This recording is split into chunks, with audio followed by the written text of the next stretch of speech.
Hi students, in this video I'm going to go over Emily Dickinson as well as her poems. I'm going to divide this into two parts. This will be part one. I just don't want to get too long, so let me draw your attention to Canvas. Okay, so just as a reminder, Emily Dickinson's poems are listed under the week 2 readings right underneath Shakespeare right there.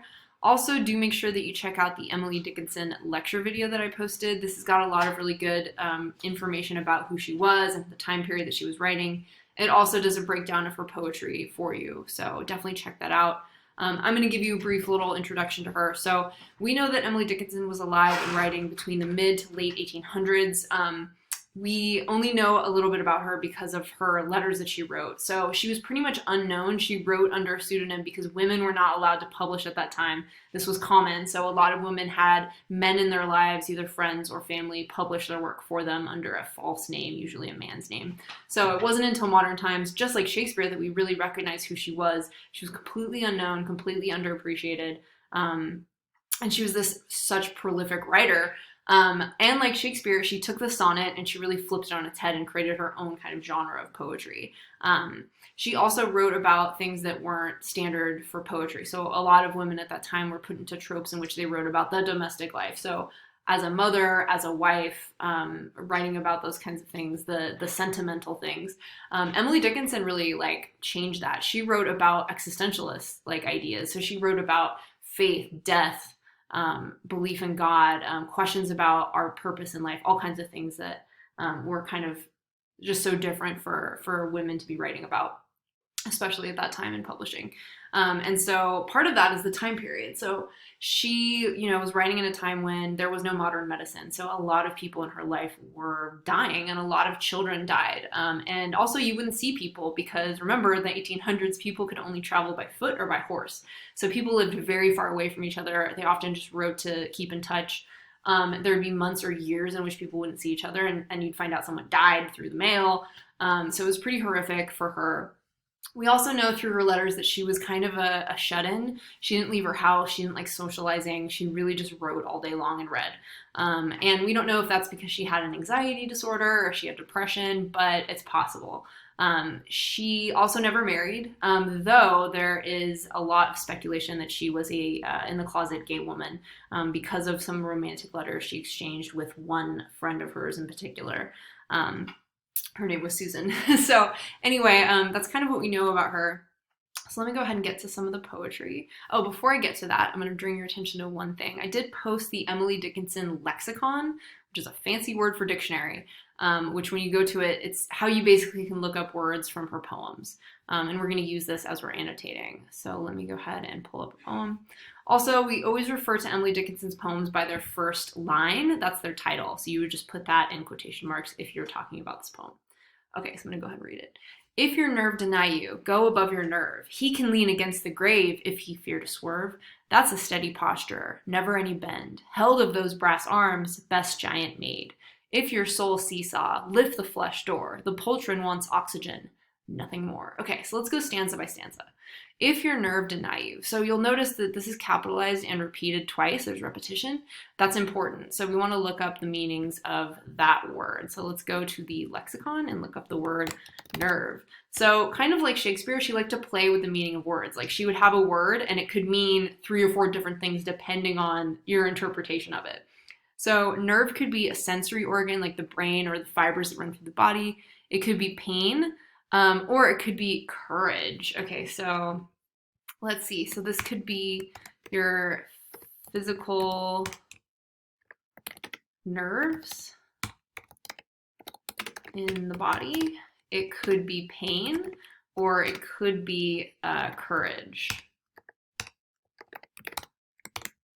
Okay, so if your nerve deny you, go above your nerve. So if your physical body denies you, meaning it won't let you move due to fear, or maybe you're not courageous enough. Go above your nerve. So basically it's be brave, right? Be brave or do it. Just do it, whatever it might be. He can lean against the grave if he fear to swerve.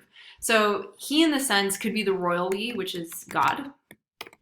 It could be the devil because she mentions the grave, or the grim reaper. Or it could be, he could be a thrill seeker, like the physical person.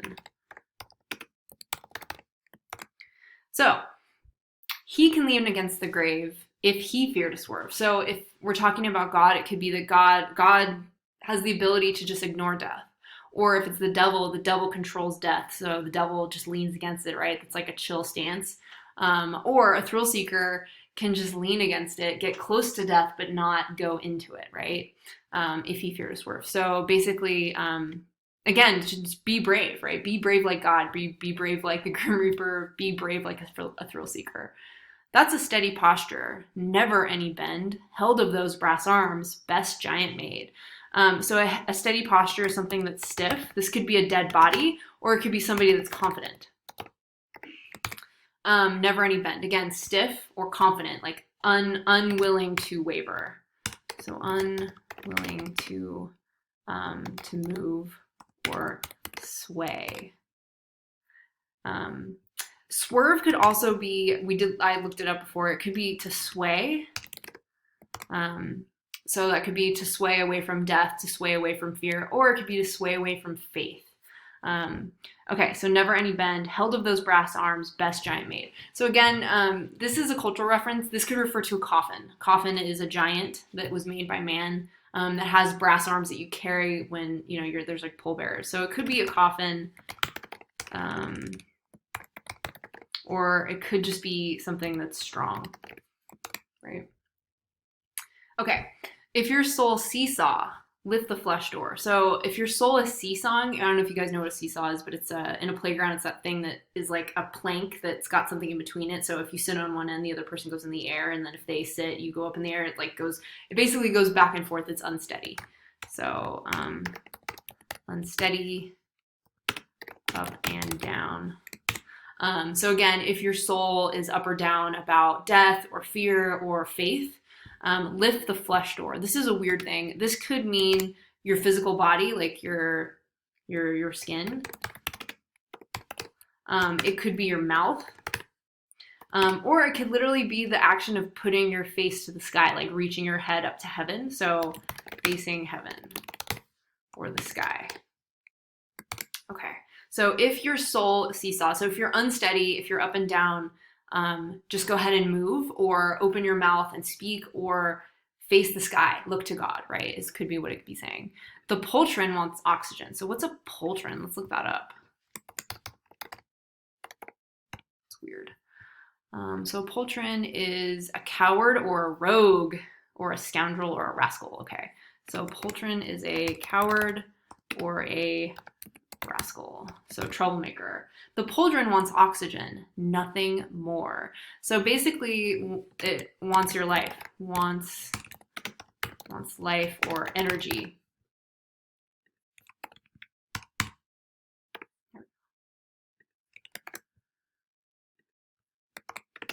Okay, good. Okay, so you could interpret this in so many different ways. You could say this is about physically getting over pain that you're feeling, right? So whether it's a sickness or like a physical ailment, or it could be courage, getting over your fear, or it could be about your faith in God and kind of the questions that you have about it. So there's so many different ways to interpret this poem. Okay, so that's all for part one. Now I'm going to do 2 more in a separate video. Thanks, guys.